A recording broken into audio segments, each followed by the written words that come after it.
Skull and Bones membership certainly has its privileges. At least 3 American presidents were or are Bonesmen: George W. Bush, his father George H. Bush, and William Taft. The proposition that this small club of the well-to-do pulls the strings of American power, and through it those of the whole world, by placing its associates in key power positions, is supported by substantial evidence.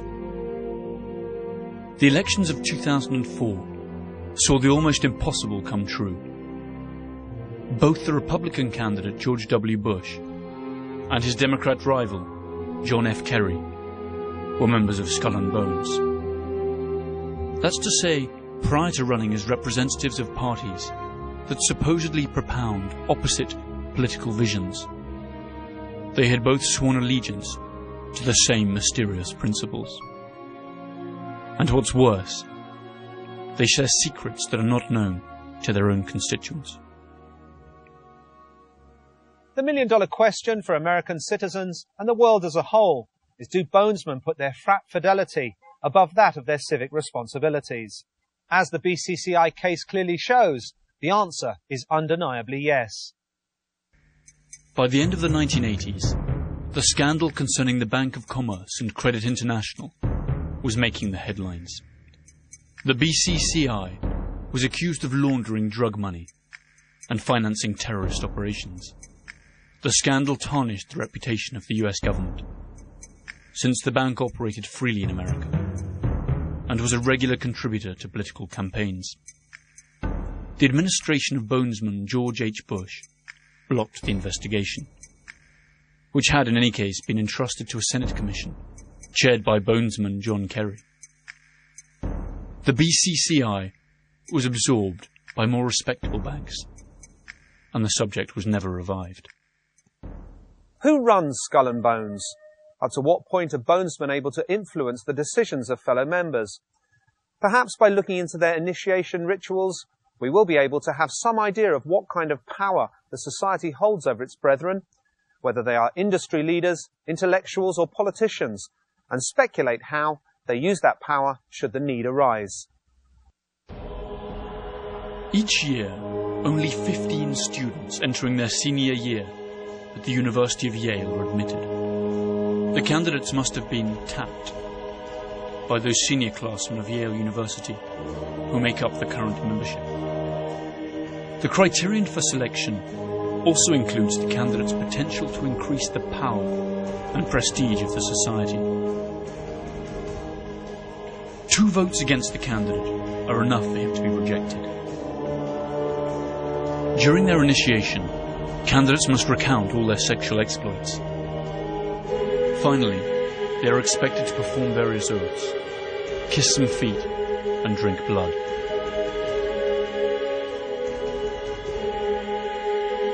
They then have to lie naked in a coffin, and, after masturbating in full view of the others, swear to never reveal their membership of the order.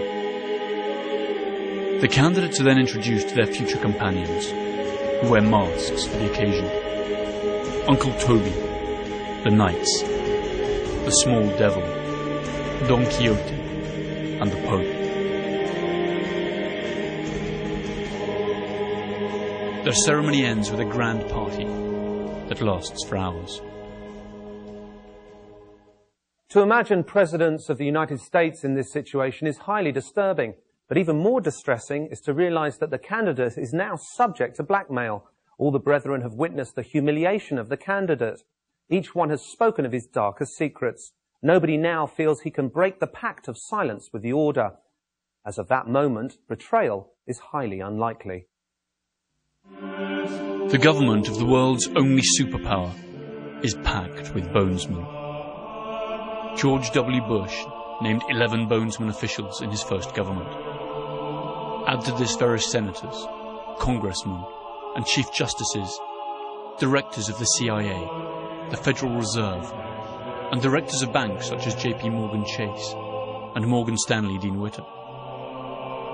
The American media is little different. Among others, Time and Newsweek magazines, in theory competitors, were both founded by Bonesmen. The oldest and most influential families also belong to this select club. Bush, Bundy, Harriman, Lord, Phelps, Rockefeller, Taft, Whitney. All of them have undergone the odd ritual of initiation. All have spilled their darkest secrets.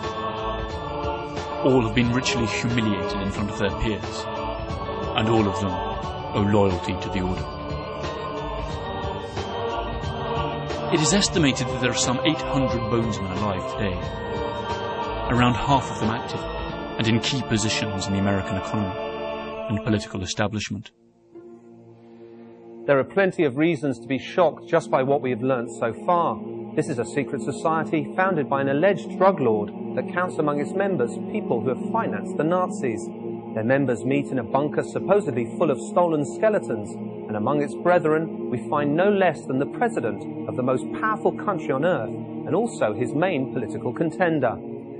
And Skull and Bones is not the only secret society that appears to be pulling the strings of world power.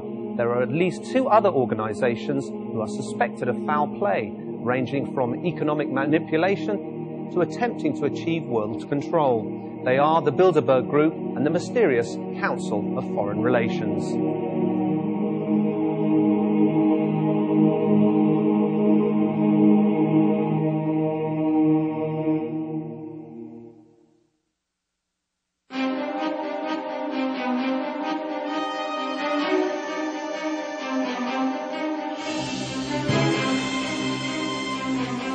Skull and Bones has seen its power grow steadily since its foundation in 1832.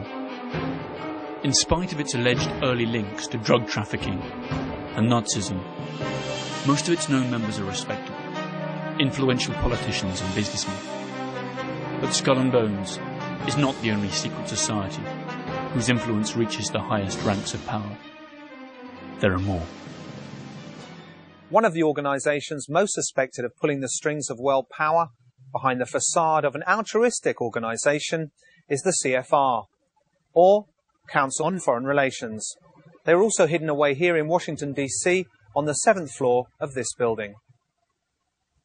They define themselves as a non-partisan resource for information and analysis. That is to say, an innocent think tank. But are they what they say they are?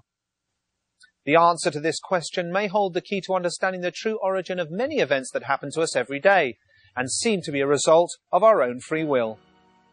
The Council of Foreign Relations was founded during the First World War, when a university fraternity presented President Woodrow Wilson with a set of proposals that detailed options to reinforce world democracy when Kaiser Wilhelm II was eventually defeated. The proposals were backed by Colonel Edward Mandell House, advisor to President Wilson. Wilson presented the project to Congress in January 1918, where it was approved. And the CFR was officially founded in 1921. Its first sponsors were members of the most powerful families in the US: Rockefeller, Mellon, Harriman, Schiff, Kuhn, Loeb, and Carnegie. It was also backed by important foreign citizens, including multimillionaire South African colonizer Sir Cecil Rhodes, and European bankers Warburg and Rothschild. The CFR makes no secret of who their members are or their activities. At least that's how it seems. Its headquarters are on Park Avenue and 68th Street in New York City. Its reports can be freely downloaded from the internet, where the CFR publishes a full web page at www.cfr.org. It runs a newspaper that is the most prestigious political analysis journal in the United States, Foreign Affairs. It seems they have nothing to hide. However, its critics say that it's nothing more than a facade, that the CFR is a dangerous organisation, set on achieving full global control through the levers of economy and finance. In other words, they are like executives out to privatise world power. According to its critics, the domination strategy of the CFR is to control both sides of conflicts, and its ultimate goal the creation of a private world government.